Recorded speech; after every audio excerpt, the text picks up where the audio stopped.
Greetings from DCI.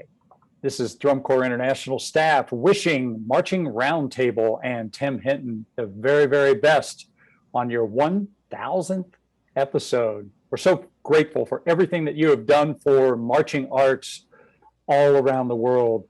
Keep up the great work. Congratulations. Thank you. Congratulations. Congratulations.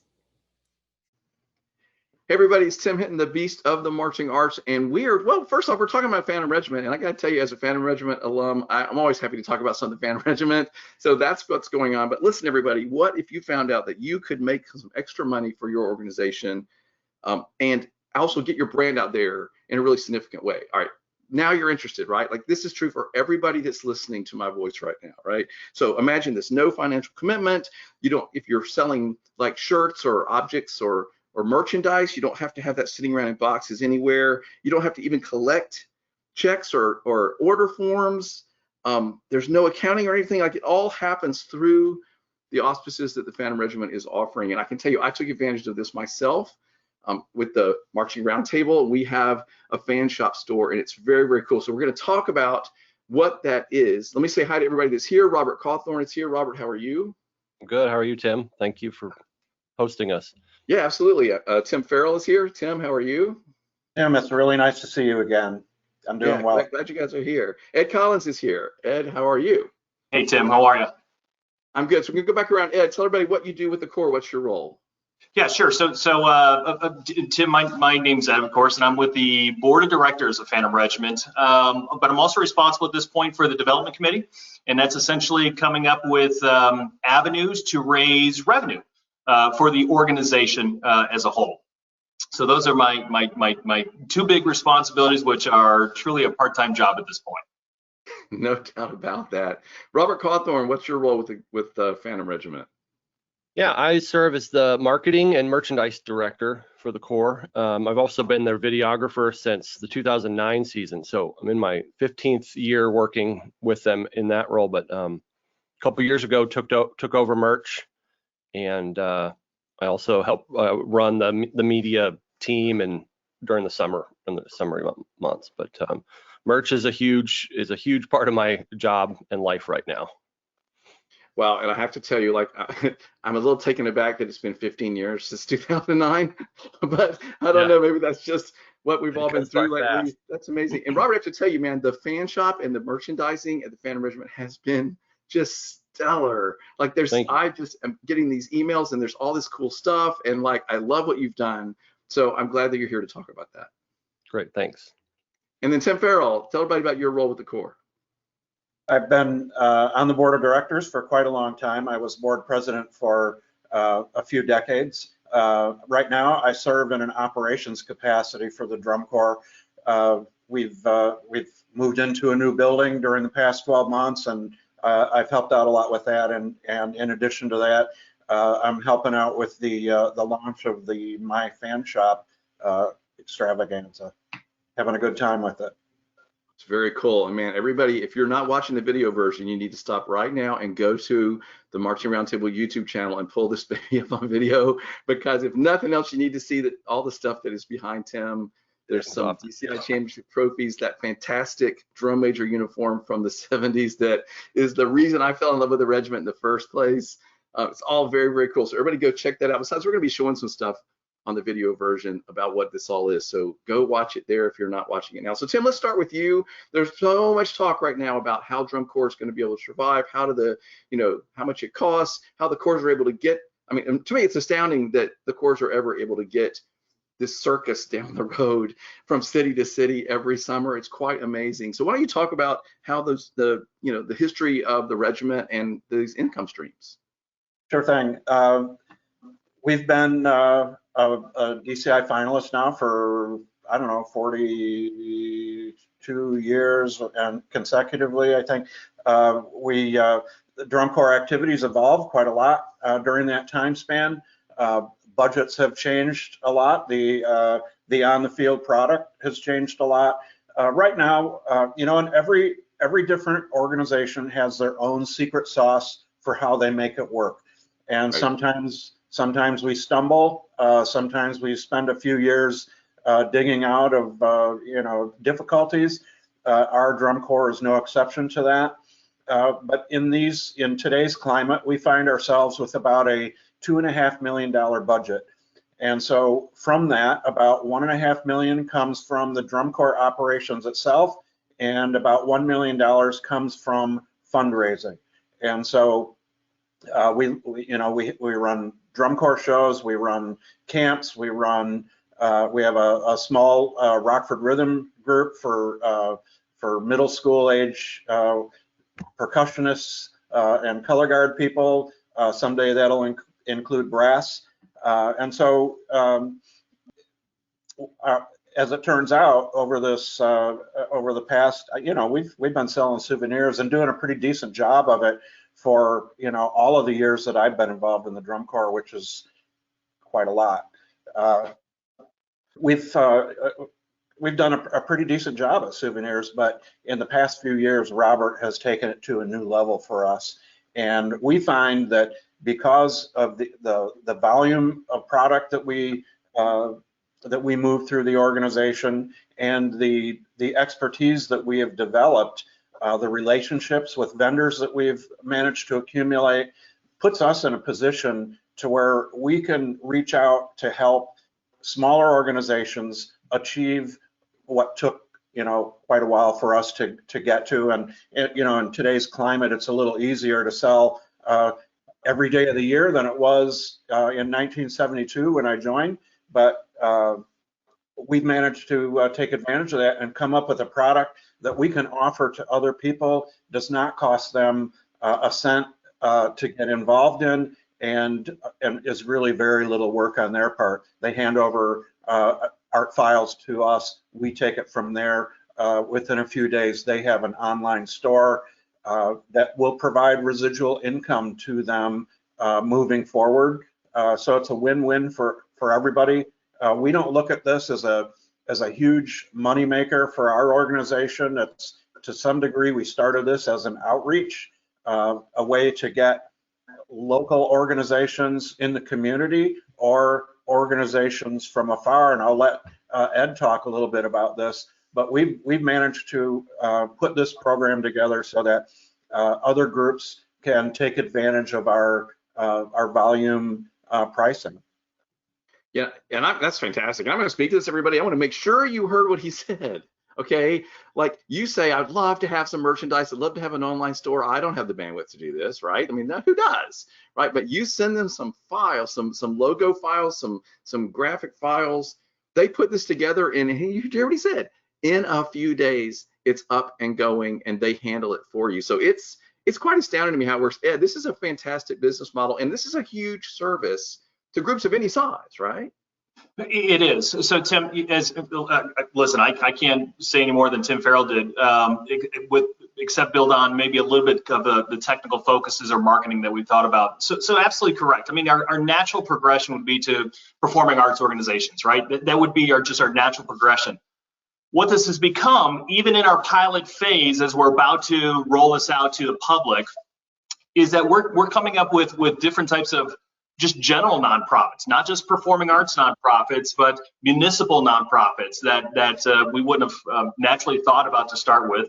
Affinity organizations like travel teams, to small businesses, whether it be a heating and air conditioning company that wants to put the same T-shirt on everybody, or a horse stable is another one, or for that matter, a theme-based Airbnb, right? So we want to provide this opportunity for organizations of any size that wouldn't naturally, as Tim mentioned, wouldn't naturally know how to put some sort of merchandise and or apparel in place. That's a very turnkey process, and we think we've got that process worked out. Okay, so everybody watching the video version, I'm going to give you a little hint here. So here is one of the shops. And This is the one for Charlotte BMX.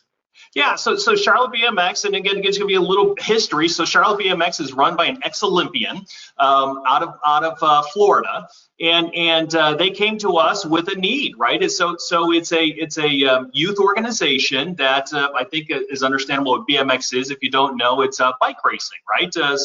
And it's for kids primarily, and they wanted some merchandise, and so again, as you see there, we have some standards that we put together, and then we put up a fan shop for them. The second one that you have up there right now, Tim, is the South Carolina Brass Band. And that is, of course, a small organization out of South Carolina. It's run by one of our instructors. And again, they wanted some merchandise that not only, again, that they could utilize for their own branding as they go and perform, but also for family members and or fans, right? And so we just want to make it very easy for somebody in a small organization. And as Tim, without going into great detail, I think we'll talk a little bit more about this, but it is a process, right? It's a process to what do we want to wear? What does it cost us? Who are we going to dedicate to for this process? And we want to take all that and alleviate for these small organizations. Yeah, I mean, it's very, very cool. So I don't want to jump ahead, but Robert, I want you to speak for a minute. Like, it's interesting. I just showed the screen. There's all these different products, right? So people can choose what they want to have in their store. Yeah, Ed or Tim will start off with a call with them, and they can get pretty specific. One of the things that I really took pride and made a priority when taking over the drum corps merchandise was to get rid of all the junk. Just like if it's not top quality threads and fabric, you know what I mean? Like, it's so easy to go to the cheapest number. You can get a t-shirt for this price and make the most profit off of it. But when you go to wash it and you're like, well, it shrunk, or it shrinks this way instead of this way, and you're not going to come by our booth again and buy another shirt because you're going to remember, well, last year's show shirt sucks. So that was like my top priority. And so we're very successful in that. But then outside of that, like, everybody does t-shirts, hoodies, sweatshirts, long sleeve shirts, whatever. And it started from a very old DCI video where they were going around to different souvenir booths at a show and showing off the interesting things that drum corps were selling. And we got a lot of attention. It might have been when you guys were marching. This gum saver. Yeah. And I was like, what the heck? So we have a history, and that's where we just wait. Now you can't just glance over this. I have one of these gum savers. They're shaped like a helmet. It had a little thing. Like, this was cool, and I remember this. Of course, everybody's nodding right on the call. Like, sorry to interrupt you, Robert, but that was cool, and it did set the regiment apart. And I have to tell you, I think the regiment fans, the souvenir stuff has always sort of been set apart, in my opinion. Yeah. So there's a YouTube video. You can probably just You can find that on YouTube, everybody, and you'll find it. So I wanted to start thinking outside of that. So it's coffee cups, or we do a whiskey glass every year around Christmas time. That's super popular. Anything trendy like Ed's water bottle, and that's kind of what's set us apart. And I think if you scroll down, you can see these. We do hockey jerseys and baseball jerseys. So a lot of cool stuff. A beer pint glass cup. We do custom coffee and candles, and so all this is, I've had. Oh man! All right.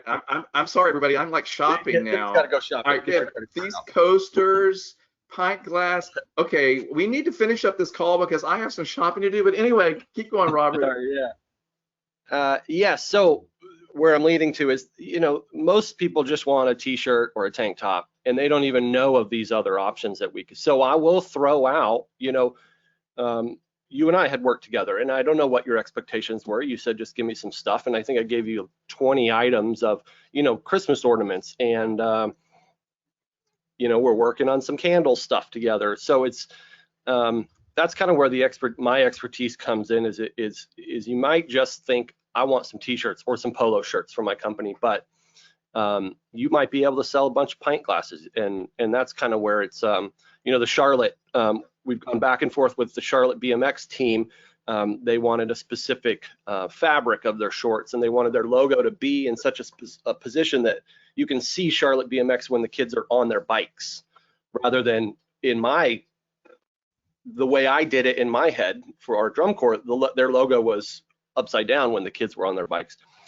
So yeah, that's just the kind of expertise that has taken the drum corps many years, and has taken me a few years to wrap my head around. that you can now fast forward that process, as opposed to starting from scratch and building these relationships with vendors. You know, the biggest thing is, yeah, you can do this on your own and maybe make a little bit more money, but we're leveraging our buying power with our vendors so that we do hundreds of thousands of dollars of sales a year for the drum corps. So you can order a couple $1,000s worth of t-shirts and schlep them around yourself, or you can let us do it, and it's actually not that much more work than what we're already doing for the drum corps.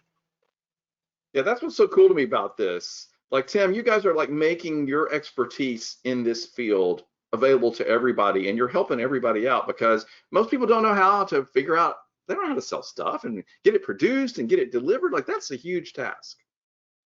Yeah, we've noticed that with some, you know, there are some people that they're in the tradition of ordering 200 shirts at a given time of year. They take the orders, they're distributing out of their living rooms or whatever, and collecting the money and doing all that, and bragging about, you know, how much you know, they made per t-shirt, and in doing so, they're kind of missing the overall point, which is you really want more people to be wearing your product. This is a branding exercise as much as it is an income generating exercise. And so you want to be able to offer people that have, you know, the inclination to buy, that we want them to be able to buy when the thought comes to mind. And so in doing so, they move a lot more product, and they more than make up for, you know, perhaps the markup that they would have made on a small selection of t-shirts that they distribute from their living room. And so this is a kind of a no-brainer for them, because it gets a lot more of their product out there, and you know, services their fans in a way, their members, you know, depending on what type of group it is, services them in a way that they had not been able to do previously. Yeah, let me give you another example, Tim.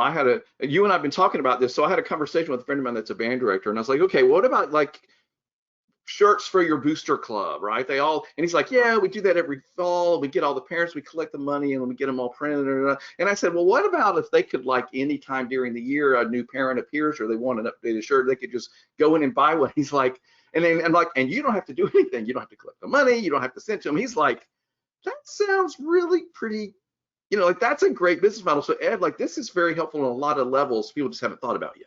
You know, Tim Farrell explained it perfectly, and I'm going to sit here, obviously, because I'm on the podcast. I did this on purpose, but I want to even show you as an example. You know, so from the business model of a band director or a booster club member, you're absolutely right. It's bulk orders. We only have 4 or 5 items.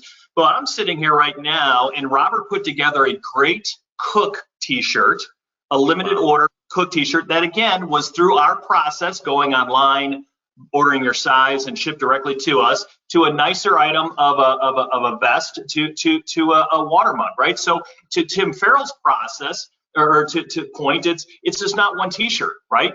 So now I have 3 sets.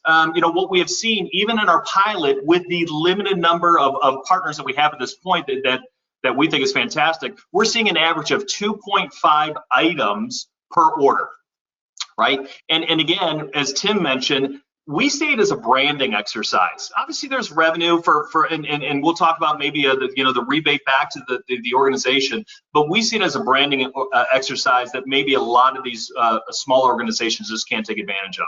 We obviously want to do that for them. And then to further that, Ed, we have our art department here within the walls of Phantom Regiment, and we have the art departments of the various vendors that we work with. And so if you have a special you know, if you're a band program and you're having your home show or homecoming or whatever it is, you can quickly generate a product that is specific to that. And Ed, I'll let you talk about the 3 distribution models, which is a little bit, you know, further into the whole process, but we can create that product that is event specific relatively quickly and make it available in a number of ways. Ed. Yeah. So Tim, thanks for that layup there. Tim Hinton, let me kind of walk you through our and anybody out there, let me kind of walk you through our 3, if you will, distributions, right? And one of them is going to sound, you know, contextually what you've done in the past, but we see, as Tim, as you mentioned, the relationship starting online. It is not at a, I mean, it can be at a show, it can be at a weekend event, it can be at a booth during the summertime, but we want to make apparel and merchandise available at any given time. So whether you are on your phone and you are logged into My Fan Shop or your partnership that has already been branded on your website, by the way, you don't have to come to My Fan Shop. You'll have an area on your merchandise on your direct page. And then like any other store, you go on and you identify, well, I like this item in this color, this size, and you scroll through and you order it. And that's our online partnership. It's very streamlined, very understandable. The second way is, we'll call it that traditional bulk. You know, so as Tim Farrell mentioned, yeah, you could want a bulk item to sell at an event. We get that. That is still a moneymaker for organizations. We don't want that to be the driving source for us necessarily, but we do want to provide that because, again, we want the continuity of you relying on one individual or one entity to go to for your merchandise and apparel. So we can do bulk, and that's not a problem. And again, as Tim mentioned, we have some design capabilities for that. Here's the other interesting one, though, is the hybrid, the third model. And we're seeing this actually a little bit more popular after we've established the online shop is one-off single, you know, maybe a double item that an individual, let's say class trip, like an 8th grade class trip that might, in fact, we're working with this with a school in Los Angeles right now, that they want to put together a t-shirt for about 100 students and family members and teachers and such. And what it is we will open up a portal through their shop for an item that's available for 2 weeks. All the transaction happens online. Your name, your size, the color gets picked right there. They pay for it, and then we send essentially a box from our end, ship it right to presumably the school in this case, and they can pass it out. So there's, again, they don't have to worry about, as we've talked about earlier, somebody taking the time to collect all, chase down orders. We will do that, and a hybrid model has become very friendly to us as well. So Ed, how do organizations make money out of this process in addition to having the ability to have this stuff available? Yeah, great question again. So we don't want to take that away from organizations. Believe me, that comes up in conversation. So we do want to provide this as a service. And believe me, we have taken some effort to streamlining the service from a business model. So we are giving ourselves some credit for that. With that said, we have built into the model a rebate. And pretty much right now it's a streamlined rebate. So if orders on a quarterly basis, if your order totals, your revenue totals, which could, though, keep in mind, exist of all 3 distribution models, whether it be online, bulk, or hybrid. If it's over $1,000 to $5,000, we're going to provide 10% right back to you on gross sales, gross revenue, right back to you. A check that's written, and it's fun sending out those checks as we just did at year end here to those smaller organizations that might never have even thought about that before. If it's over $5,000 in gross revenue sales, which if you think about it, as I mentioned, 2.5 items, let's say it's a $70 order. That's just 100 orders in a quarter for again, a mid-sized organization. That's very easily done.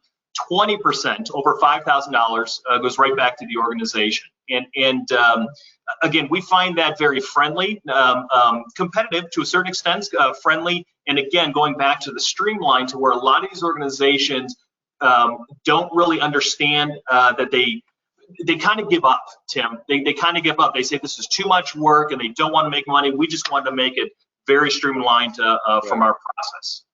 Yeah, but that to me is the whole point of all of this. I mean, like, I love all this information that you're sharing, but ultimately, like, you're making it easy for me to be able to offer merchandise or even just get t-shirts for my group. You're just making this simple. And that to me is, I think, the greatest part. Now I want to interrupt this conversation. We're not done talking about this, everybody, but if somebody's sitting here going, I want to learn more, I want to sign up, what do they do? Yeah, Tim, I'll let you talk about that. We make it really simple. If they send even an email to our general account or any sort of an inquiry, I'm Tim at myfanshop, ed at myfanshop.com. We will talk them through it and alleviate their fears and ask them for whatever version. We can work with pretty much any format of art file, whether it be PDF or a JPEG. Our art department can clean it up and turn it into something that works well. There are some logos, and Robert, feel free to jump in. There are some logos that are more difficult than others. If we go to embroidery as an example, and you've got a lot of detail in your logo, maybe that's not the greatest idea. But back to your question, a simple inquiry to us through any of our portals gets this ball rolling, and within 48 hours, perhaps somewhere in that time window, we will show a prototype web page. We walk through it. We talk through the various quality levels that are available, the various fabrics for a given product. We walk through the options, placement, colors, all of that. There are some groups, it's like, all these colors are okay, but do not use this color because that's associated with our competition or the school across town or whatever it is. And it's really, it's as simple as that.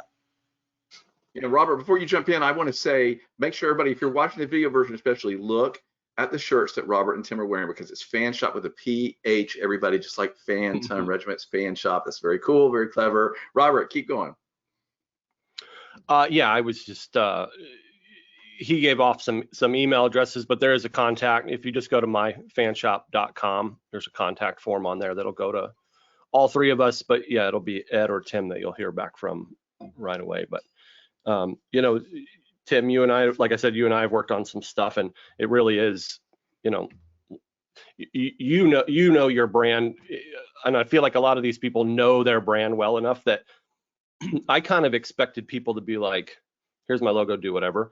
And we can do that. And we have had some of those, but for the most part, people know what they want. And me knowing you, I knew you wanted purple, and I knew you wanted tank tops. So that helps knowing you, but that's information we can work with. So it really, like, if you go to see some of our partners and you think, oh, this all doesn't look like my brand, well, let us know what it is. It can be as collaborative as you want it to be. Yeah, to that point, everybody, I'm going to take another advantage. If you're watching the video version, you get the bonus, because I'm going to show you the Fan Shop that we're setting up. I didn't know if you were ready to talk. I've been kind of skirting it. I didn't know if you were ready to talk about it. Of course, if you've been paying attention at all, I don't know if you would, but I have a new bed and breakfast that I've created with my partner. It's called Phantom History House. I love that I'm a Phantom Regiment guy, and that somehow my bed and breakfast ended up being about Phantoms too. Like, that makes me so happy on a visceral level. But anyway, and you can see, like, we are putting this together, and you see there's some shirts, there's coffee mugs and stickers, and I asked specifically for tank tops because we do a lot of going to the gym, and we want to wear our logo when we're going to the gym all the time. But I just sent you an email, so I've got two versions up there, because it's awesome. As a tank top guy, you either like a thicker one or you like a real thin one. So you and I need to have a conversation. We'll narrow down. No, I'm going to buy both. You did exactly what I was going to tell you anyway. I want both. I want both tank tops, everybody. Yeah, just this morning you asked for an ornament, and now you've got an ornament up there. So we'll keep working on that to narrow some stuff down. This was really easy. I'm just going to tell you, like, I'm a My Fan Shop client, okay, because it's really easy. I mean, I literally shared logos. I said, set me up a shop for our new bed and breakfast. And then they gave me a prototype, and I'm like, hey, we want 10 tank tops, and we don't want this, whatever. It was so easy. And now I can go back to everybody that's excited about our new bed and breakfast and say, hey, you got shirts. If you want to help us publicize it, if you want to get a coffee mug, whatever, like, there it is. So Robert, you really are making this easy. And like you said, you can help guide me through what's appropriate for my store and what's not, right? And you can tell me what's selling and what's not. Yeah, and you asked for Christmas ornaments. That's something we did for all of our partners around Christmas, is released an ornament for them. So you've got it in January. You're ahead of the curve already. When Black Friday comes around, or any shopping, Memorial Day or Veterans Day shopping weekends, we provide all our partners with a discount code that they can use, that they can pass off. Being that I'm the marketing guy for the organization, I do all the emails and the social. So I'm already writing up these emails, these marketing campaigns for the Drum Corps and for our merchandise. So we just hand that off to our partners as well, to use for their holiday sales or summer sales. Or if Charlotte BMX comes, we're talking a lot about them just because they're on our mind. But if they come and they say, hey, we got a race weekend, we'd like to have a promo code to make sure as many people come with our merch as possible, like, no problem, easy. Within a couple minutes of getting that email, I'll have a discount code for them to hand out. And there are ways to work that, like it comes, because that lowers their top number, their sales number a bit. But we have processes in place to make that. Ed, you shared this with me. This is like the basics. You can get T-shirts, hoodies, tanks, and then it's just, let me scroll. Hang on a minute, I'm having a hard time. Here we go. Then premium with polos. Are those embroidered? Yeah, they can be. If I wanted that's where we get into different kinds of artwork and stuff. The logo you've got on your polo right there, that would be fine to embroider. Some of our partners have very detailed stuff, so we, like this one is this is actually a printed. So either option, okay. Yeah, we have both options. Some people like the quality of an embroider, but their logo might be a little too intricate. And I think, Tim, I know we talked about this earlier, but you listed all three of those pages, and of course, Phantom Regiment as an organization has been doing this successfully now for a couple of years.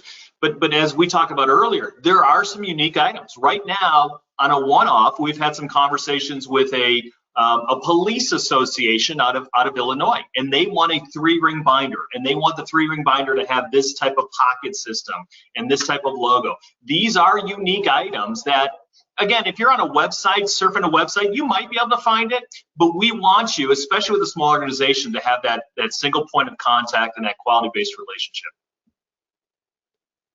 You're pointing that out. Like, there's no, like, I don't have to be a giant organization to take advantage of this, right? Right.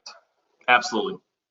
Okay, so we're recording this at the end of January 2023. We're about to jump into February. You guys are going to be at TMEA next week. So if people are listening to this immediately, do you want to talk about that? Because they can actually talk to you about this in person. Yeah, so we're excited. TMEA, if I saw the numbers last year, 26,000 participants. It's an incredible opportunity for us. Texas is a great marketplace for Phantom Regiment as well. So we will be at booth 2682 at the Phantom Regiment booth, and then I will be there. So you'll get a chance to see me. So that's next, Thursday, the 9th through the 11th. Saturday the 11th, and here's what we're kind of promising this. So if you come up, we'll do a basic introduction of my fan shop and what it can mean to your organization, whether it be a small community organization, a small middle school band, or a small high school band, all the way up to some good size organizations. We're working with an organization right now that has close to 300 students as part of our organization. I know there are larger ones, but that's a good size, and we could go larger than that. But if you provide us at that time through that conversation a logo or some basic information, what we're doing through a little bit of extra effort is to put up a partner fan shop or a my fan shop for you within a few hours, just so that you can see that, again, as I mentioned, on your phone. Come back by the booth and say, oh my gosh, I like this. How does this work? How do we get this live? And again, just to give that experience. And again, we really kind of feel like it's kind of like driving a car, right? You really need to kind of see what it feels like and get into it. And we want to provide that really as a point of service at TMEA next week. All right, so listen, everybody, if you're going to be in Texas at the big convention, the TMEA convention, you already know that you're going to be going by the Phantom Regiment booth to take a selfie for Instagram to show how cool you are. All right, so since you're already going to be associating yourself with the regiment, you might as well stop and talk to them about the fan shop thing. No commitment, you can just find out more about it. I can say that I have done this twice with 2 different businesses that I have, and it's It's so easy. And I'm like, okay. People often ask me, I want to have a show shirt for my winter guard group or my indoor drum line or my marching band or whatever. Like, this is the easy way, everybody. This is the easy way. Yeah. So is there anything we haven't talked about that we want to mention from any of you guys before we finish the conversation? Any topics we didn't hit? Think we're good? Okay, so I'm going to go around and let each of you say any final thing you want to leave everybody with. Robert, you're the marketing guru. You've taken the Phan Regiment merchandising through the roof. I think it's so impressive what you guys have been doing. What's your advice? What do you want to leave people with? I would say, I kind of reiterate what I said before is, think about, everybody wants t-shirts, but think about some unique items that are specific to your organization. Phan Regiment's, known for our classics, classical music. So something we did just last month was release a vinyl record from Tim's marching days, both Tim's marching days, I guess. And that was huge with our fans. And maybe it wouldn't be with another organization, but think about your organization or your company and what your fans with a PH would like. Clearly I've not been spending enough time perusing the shopping at the fan shop for the regiment, so I'm going to have to do that as soon as we get off this call because I'm seeing all kinds of things that I have to have. Tim Farrell, what would you like to say as we're closing?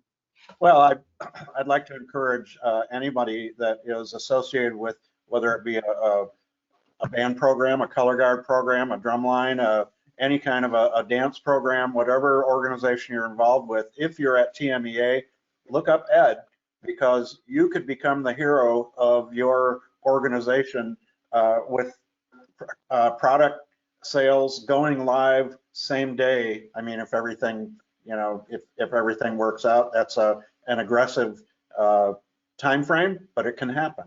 So that's the takeaway. Yeah, this is really, you guys are really nimble in the way you've set this up and how fast this can happen for people. So, I mean, I'm just real impressed with a lot of it.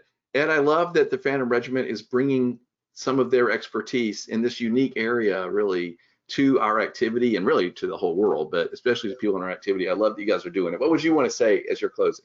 Yeah, so nothing more than what Tim and Robert already said, except to say maybe from a higher perspective that we as an organization and as an industry, the drum corps industry, we are evolving, right? And we're evolving in our revenue sources to keep this activity going and going. Tim, I can't thank you enough for allowing us to get this exposure, because again, this is the type of development exercise that we as drum corps activities need to come up with and create, not only for our well-being, but also to kind of domino that effect to other organizations, so they can take advantage of it too. So I can't thank you enough for allowing us to share our story. Yeah, listen, everybody, I would say this. If you're, everybody's worried about the future of drum corps and how are they going to make it, and it's so expensive now. All right, everybody, look. See how creative we all are. See, these guys are an example of how this is all going to be fine. It's going to be fine, because the Phan Regiment is showing you right now, here's another creative way that they're taking their expertise, helping the Corps be secure into the future, and sharing their expertise with all of us. And hey, I would just say, go to my new website at phantomhistoryhouse.com and look at our shop and buy yourself a Phantom History House tank top. I love that you guys have made that possible for me with my new bed and breakfast business, and of course for the you can have a Marching Roundtable stuff too, everybody. If you're a fan of the Marching Roundtable, go to the Marching Roundtable shop and look for some stuff there. Robert and Tim and Ed, you guys were wonderful. Thanks for taking time to talk to me. Thanks, Tim. Thank you very much. Marching Arts Education is the home of the Marching Roundtable podcast. We give you access to the top marching arts professionals through live webinars, podcasts, videos, interviews, and online coursework. With over 1,000 podcasts and hundreds of webinars and videos, there are hours of great professional development for you and your staff. Sign up for a membership to Marching Arts Education to get complete access to all webinars, videos, and podcasts, plus discounts on coursework. Many directors are using professional development funds through their school or boosters to make these resources available to their staff. Imagine what you could do with so many great new ideas from the top professionals in our activity. Subscribe to our YouTube channel and sign up for our newsletter to find out about the latest podcasts, webinars, and new content. Find all of this and sign up at marchingartseducation.com.